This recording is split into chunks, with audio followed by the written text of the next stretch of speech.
வணக்கம். பாஜகவிலிருந்து அண்ணாமலை விலகியிருக்காரு. அது மட்டும் இல்லாம தனி கட்சி ஆரம்பிக்க போறேன், கட்சியை கட்டுமானம் செஞ்சுட்டு நான் பொது தேர்தலில் போட்டி போட போறேன் அப்படின்னு அறிவிச்சிருக்காரு. அதற்கான பிரத்யேகமாக இணையதளம் வெளியிடப்பட்டு அந்த இணையதளத்துல உறுப்பினராக வீத பீப்புள் அப்படிங்கிற இணையதளம், அதுல ஒரே நாள்ல 10 லட்சம் பேர் சேர்ந்துட்டாங்க அப்படின்னு அறிவிக்கப்பட்டிருக்கு. அண்ணாமலை பாஜகவில் நீண்ட காலம் தாக்கு பிடிக்க மாட்டாரு, அவர் தனி கட்சி ஆரம்பிக்க போறாரு அப்படின்னு ஒரு 6 மாத காலமா அரசல் புரசலாக நிறைய செய்திகள், அனுமானங்கள், யூகங்கள் வெளிவந்து கொண்டே இருந்துச்சு.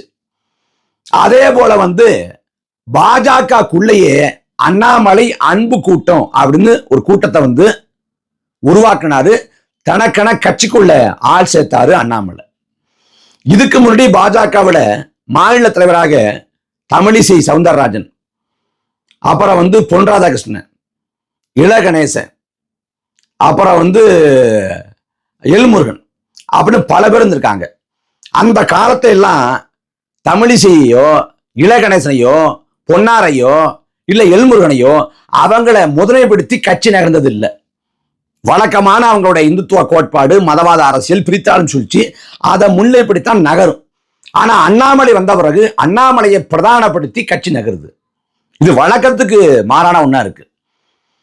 அவரை பிரதானப்படுத்துறாங்க. அவருக்குன்னு வார் ரூம் அப்படிங்கிற மாதிரி ஒன்று அமைச்சு இணையதளங்கள்ல அவரை நிறைய பிம்பமா நிறைய அளவில் கட்டமைக்கிறதுக்கு நிறைய செய்திகளை இல்ல அவதூறுகளை இல்ல ஒரு பரப்புரையை ஏதோ ஒன்று செஞ்சு அவரை பெரிய பிம்பமா கட்டமைக்கிறாங்க அண்ணாமலையை.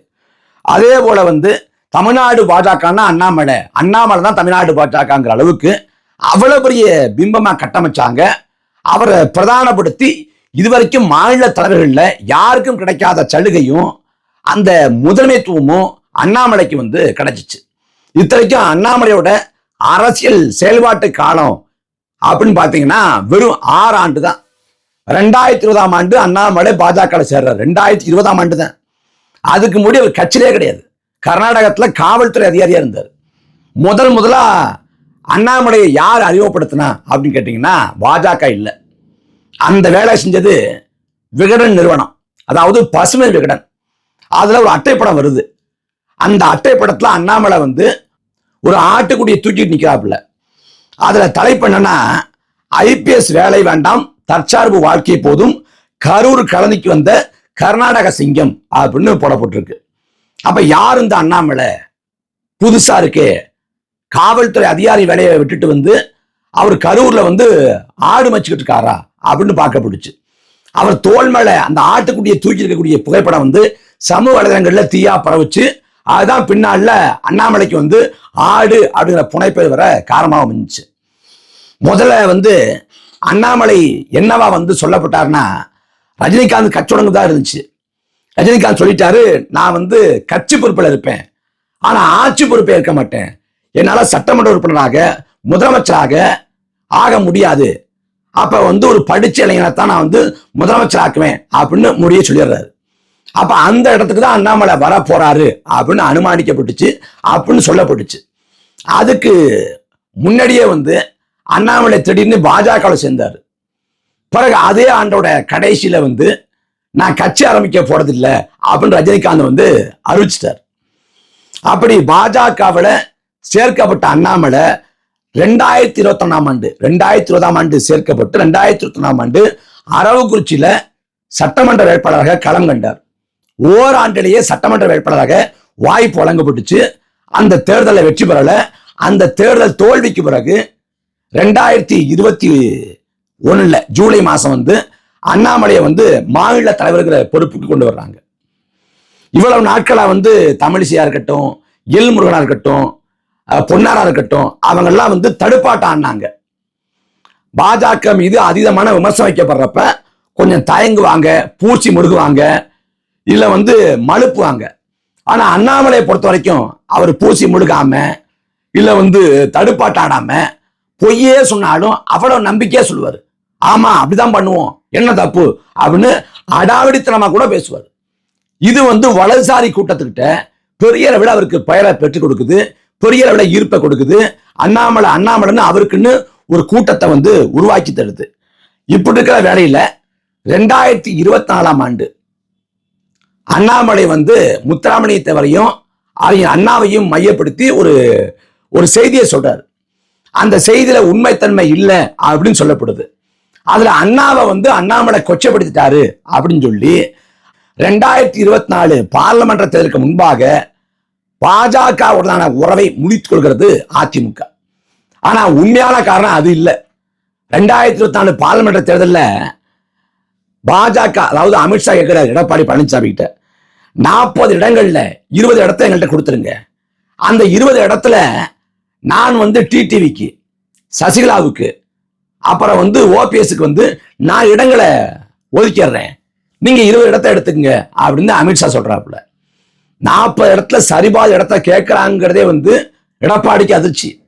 அதுல 20 இடத்துல டிடிவியையும் சசிகலாவையும் ஓபிஎஸ்ஸையும் கொண்டாந்து திணிக்க போறாருன்னப்ப எடப்பாடி பழனிசாமி அதிர்ச்சி அடைஞ்சு எப்படா வந்து பாஜகவுடனான உறவை முடிக்கலாம் எதிர்பார்த்திருந்த வேளையில அண்ணாமலை வந்து அண்ணா குறித்து பேச அதே வாய்ப்பாய் பயன்படுத்தி கொண்டு எடப்பாடி பழனிசாமி அறிவிக்காம ஜெயக்குமார் அறிவிச்சாரு பாஜகவோடு உறவு இல்ல, கூட்டணி இல்ல அறிவிச்சாரு.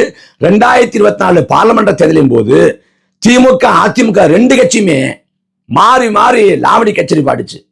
அதுல வந்து எடப்பாடி பழனிசாமி வாஜ்பாயோட கருணாநிதி நெருக்கமான புகைப்படங்களை பரப்புரையில காட்டினார். இந்த பக்கம் உதயநிதி ஸ்டாலின் வந்து மோடியோட எடப்பாடி நெருக்கமான புகைப்படங்களை காட்டினார். அப்படி வந்து பாஜக 2024 தனித்தொடப்பட்டது. அண்ணாமலை வந்து ஒரு அணி அமைச்சாரு.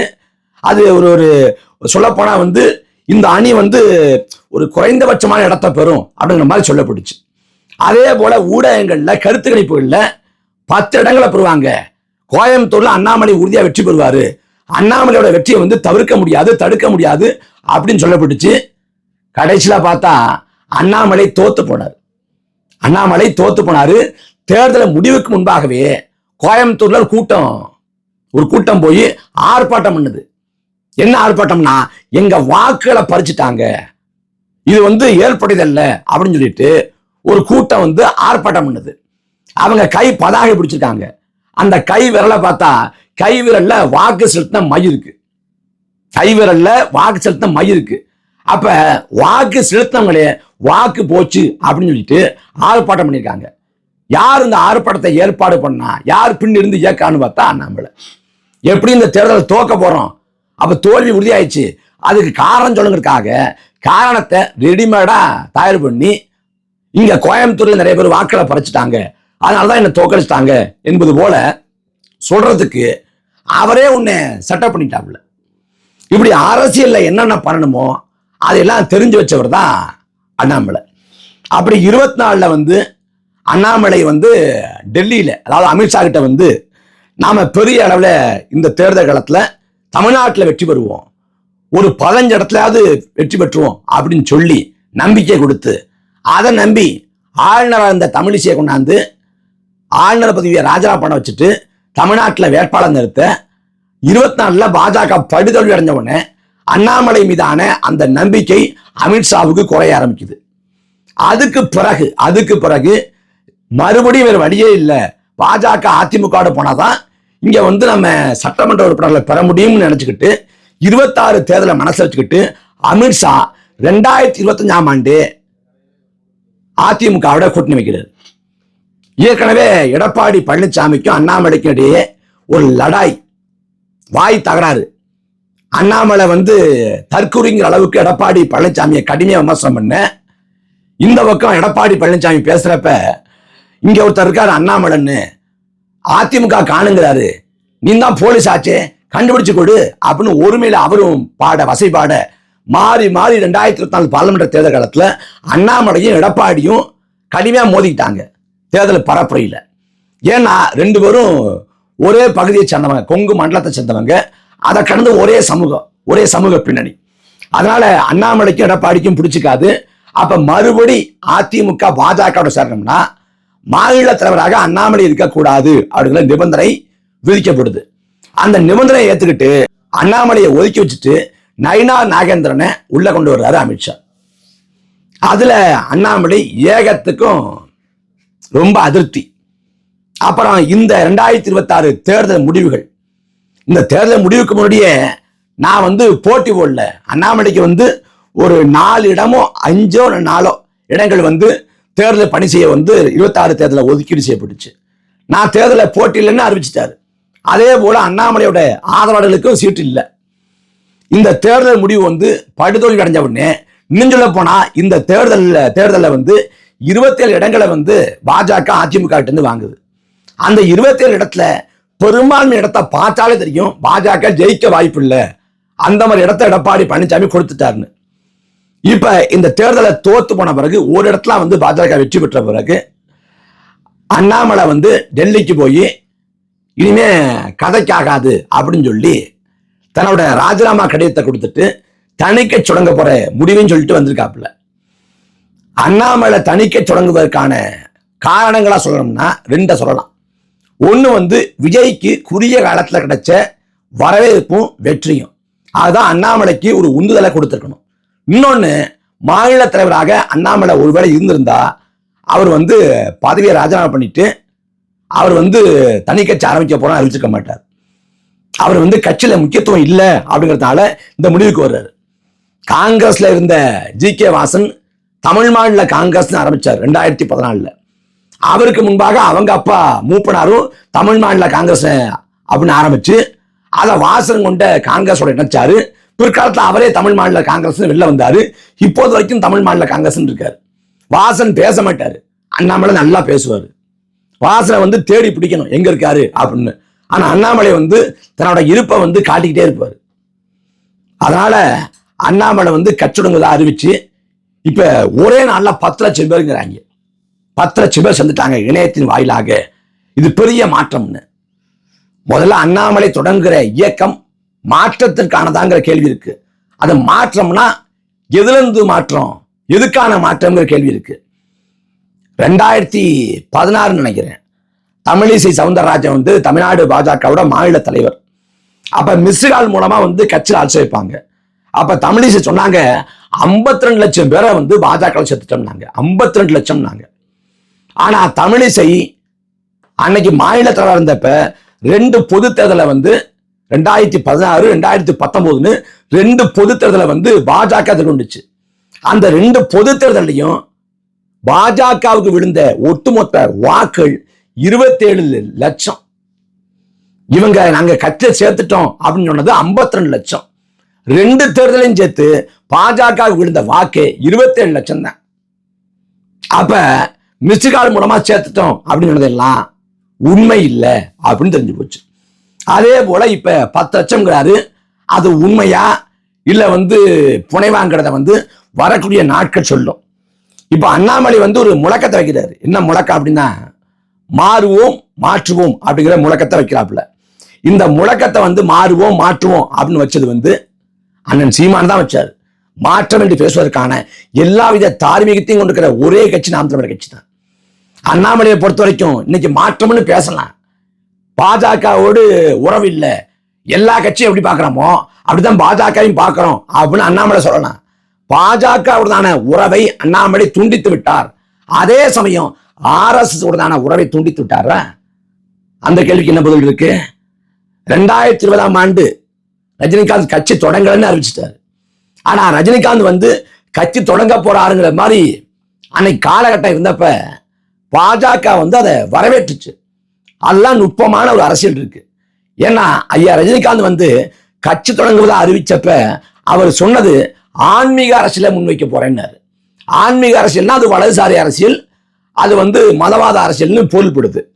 அப்ப பாஜக தமிழ்நாட்டில் இருக்கிற வேலையில பாஜகவோட அரசியலை பேசிக்கிட்டு ரஜினிகாந்த் வந்துட்டாருன்னா பாஜகவுக்கு போட்டி, பாஜக வாக்களை பிரிச்சிருவாரு.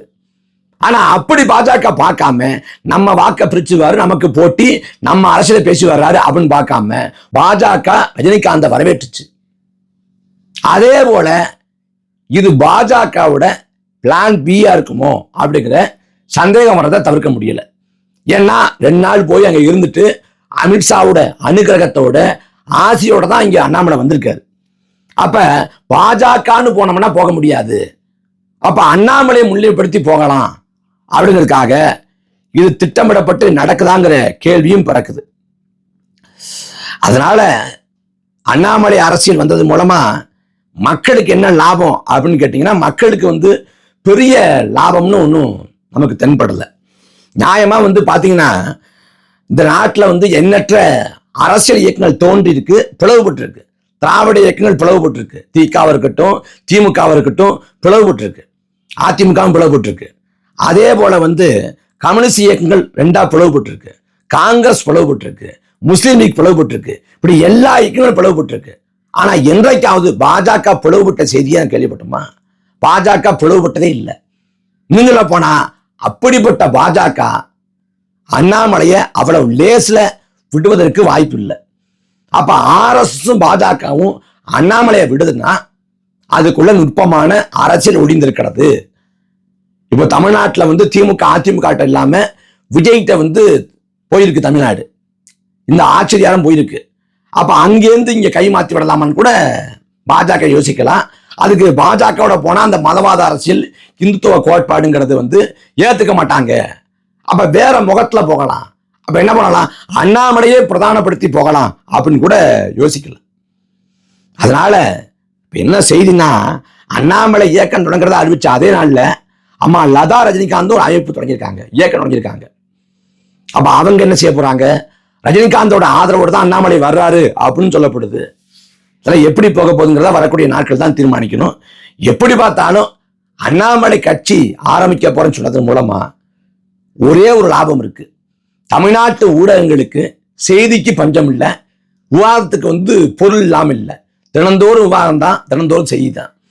அந்த ஊடக பசிய, ஊடகத்தோட செய்தி பசிய அண்ணாமலை உறுதியாக போக்குவார். மற்றபடி மாற்றத்தை கொடுப்பார் அண்ணா, அதுக்கு வாய்ப்பு இல்லை.